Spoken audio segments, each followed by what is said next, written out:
Hello my dear music lovers, నేను మీ హర్ష మహేష్. రాజస్థాన్లో ఒకరోజు ఎడారిలో గుడారాలు. మై డియర్ డైహార్డ్ ఫ్రెండ్స్, ఇక్కడ చూడండి జింక ఉరుకుతుంది. ఎడారి కాబట్టి ఊర్లలోనే ఇళ్లలోనే ఈ జింకలు తిరుగుతున్నాయి. అక్కడ చూసి నేను స్టన్ అయ్యాను. మన దగ్గర దొరికితే మటాషే, అక్కడ మాత్రం లీగల్. ఇంకా విషయం ఏంటంటే, ఇదిగో అక్కడ ప్రతి ఇంట్లో మన కోళ్ళు ఉన్నట్టుగా నెమళ్ళు ఉంటాయి అండ్ ఆవులు. ఇవి ఎక్కడ ఇంట్లోనైనా సరే ఆవులు లేకుండా ఎక్కడ ఇల్లు కూడా లేవు. అక్కడ నెమళ్ళను కానీ, ఆవులను కానీ, జింకలు కానీ, దుప్పులు కానీ, వీటిని ఒంటెలను కానీ అక్కడ కామన్ అనమాట. ఇక్కడ మనకి ఇంటింటికి పశువులు ఎలా ఉంటాయో అక్కడ సాధారణమైన అడవి జంతువులు కూడా అండ్ ఊర్లో జంతువులు కూడా ఉంటాయి. మనకు ఎలాగైతే నీళ్ళ ట్యాంకులు ఉంటాయో, వాళ్ళు చూడండి ఎడారిలో ఇసుక దిబ్బను కట్టేసి దానికి కవర్ వేసి ఇదిగో నీళ్ళ ట్యాంక్ మలుచుకున్నారు. ఇది పెద్ద నీళ్ళ ట్యాంకు. ఇక్కడ కనిపిస్తున్నటువంటి ఆవులు ఎడారిలో ఉన్నాయి. ఇవి ఎడారిలో కొన్ని వందల ఎకరాల మధ్యలో ఒక గుడారం వేసుకొని వాళ్ళు ఒకటే ఫ్యామిలీ ఈ పశువులను మేపుకుంటూ జీవనం సాగిస్తుంటారు. ఇటు చుట్టూ చూడండి మొత్తం ఎడారి, ఎటువైపు చూసినా ఏముండే అక్కడ ఒక ఇల్లు తప్ప.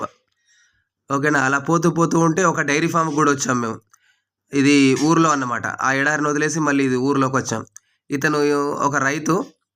ఇదిగో ఇది వీటికి స్టోర్ చేసినటువంటి దాన ఈ రూమ్లలో.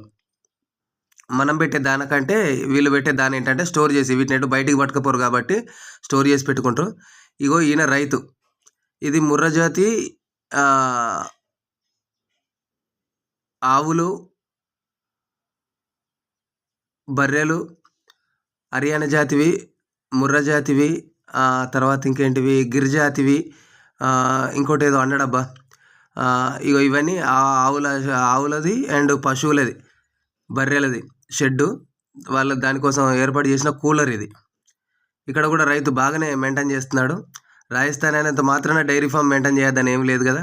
సరే, అలాగే ఒక ఇంటికి వెళ్ళాము మేము. ఆ ఇంటి దగ్గర పాలు పిండి చూపించమ్మా అంటే పొద్దున్నే అన్నమాట పాలు పిండి చూపిస్తున్నారు. పొద్దున కాదు, సాయంత్రం పాలు పిండి చూపిస్తున్నారు. ఎవరి ఇళ్లలో అయినా సరే ఇలా ఆవులకు కాలు కట్టేసి ఓ బకెట్ పెట్టుకొని పాలు పిండుతారు. మినిమం 7 లీటర్స్ ఇస్తుందండి ఇది. Thank you so much.